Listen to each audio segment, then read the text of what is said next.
Snowfall's come and gone, but pre-treatment of the roads may have helped to keep some of that accumulation under control. However, some cleanup crews opted out of laying salt down beforehand. And Western Mass News reporter Reagan Lokri continues our live team coverage with more on why that is. Reagan?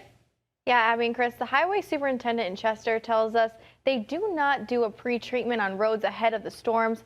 One of the reasons being that it can sometimes be a waste of material. On Monday afternoon, Western Mass News caught up with Chicopee DPW Superintendent Elizabeth Batista ahead of Tuesday's snowfall. She told us since they were extremely understaffed, their crews started going out to pre-treat roads a day early, so that we have salt down in advance of the storm. She says this helps to keep the accumulation of snow on the roads under control.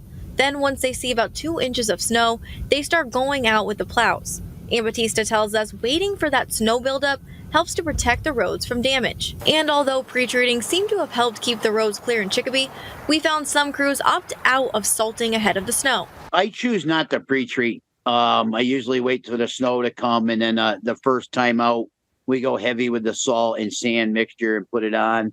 And it sticks in the snow. I know a lot of towns do pre-treat. Chip Dizelle, highway superintendent for the town of Chester, tells us not only does the material stick better when you wait until the snow falls to salt or sand, but he also finds it to be less wasteful, especially in storms like the one we saw Tuesday.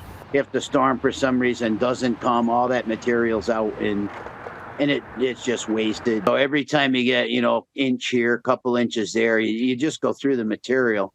And like January, we worked every day in January, and just as soon as you get it cleaned up, here comes another little dusting, and you got to go back out and redo it again. And it kind of gets tiring and wasteful of material.